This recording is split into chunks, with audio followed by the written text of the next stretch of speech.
If white immigrants can come to this country 50 years ago with nickels and dimes and no education, and come here and pool their little nickels and dimes and no education, and set up little stores, develop these stores into larger stores, develop this into an industry which creates job opportunities for whites. Since Lincoln was supposed to have freed the black man 100 years ago, and today the black man, according to the government economist, has spending power of $20 billion per year.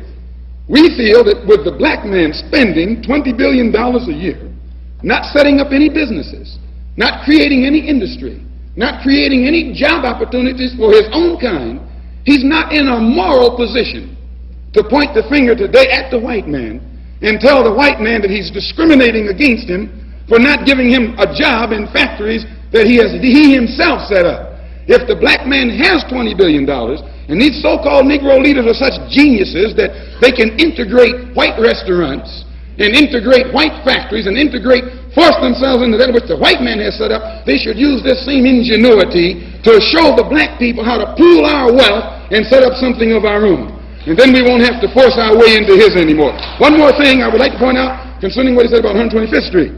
We don't waste our time on 125th Street, but you can reach more people in the street who want to change than you can in the bourgeoisie society, the bourgeoisie church, and the bourgeoisie circles.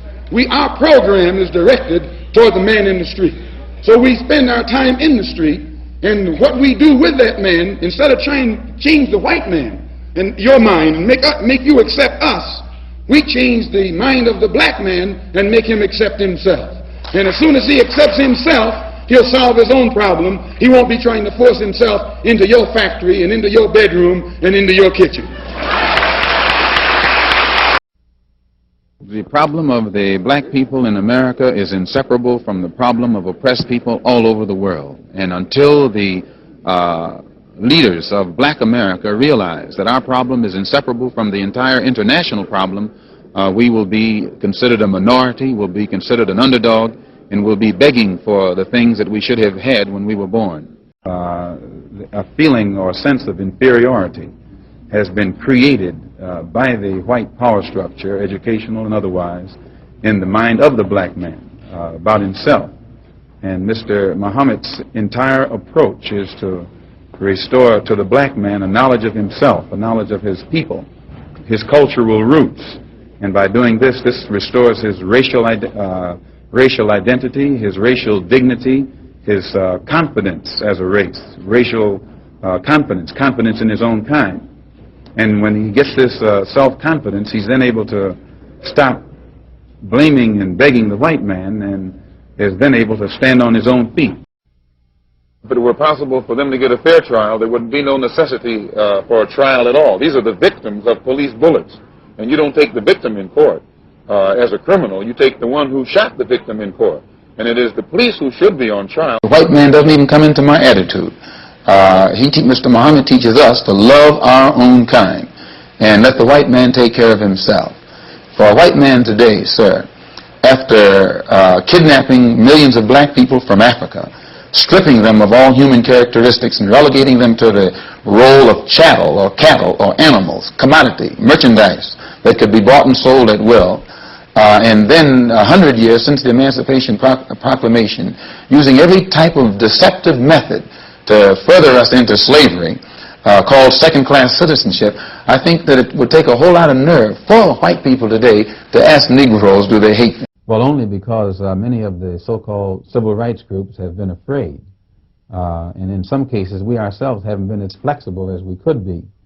But things are shaping up now where if something isn't done to get some kind of unity among the groups, no matter what differences they have, things can get mighty bad. You have spoken of Negro discontent with the progress of civil rights. What do you think about that? Yes, the black people in this country are completely dissatisfied, disillusioned, and disenchanted with the entire civil rights movement. You suggest that Negroes vote for in the coming election? I wouldn't suggest that they vote for any party or either party. I would suggest that the so-called Negroes become politically mature, realize the power that they hold in the field of politics, And then once the person who is running is aware that this man is awakened to the power that he holds, then that person who is running will approach that Negro on a more intelligent plane. As it is right now, most of the Negro leaders sell out to the white politicians for crumbs. And an awakening, a political awakening among Negroes will make it impossible for the present Negro leaders to sell our people out as they've been doing in the past. Well, you do think Negroes should vote? Negroes should do whatever is necessary to bring about a complete solution to their problem. When I say whatever is necessary, whatever is necessary. Our African brothers have gained their independence faster than you and I here in America have. They've also gained recognition and respect as human beings much faster than you and I. Just 10 years ago on the African continent, our people were colonized. They were suffering all forms of colonization, oppression, exploitation, degradation, humiliation, discrimination, and every other kind of Asian. And in a short time, they have gained more independence, more recognition, more respect as human beings than you and I have. And you and I live in a country which is supposed to be the citadel of education, freedom, justice, democracy, and all of those other pretty sounding words. I don't see where job opportunities will affect, I don't see how passage of the bill will affect job opportunities for black people when there's no law now that can create opportunities in employment even for white people.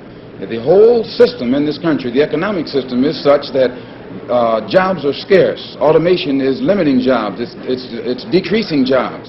And as automation eliminates the job opportunities, legislation will not create job opportunities. All it will do is bring about friction and hostility between the two races. Anytime you have to pass a civil rights bill to make voter registration or voting opportunities increase for black people in this country, that in itself is a slap at the entire system of democracy. The only thing that will affect voter registration is when our own leaders form some kind of political education program that makes our people become more politically mature, politically alert, and aware of what their involvement and participation in politics will bring them.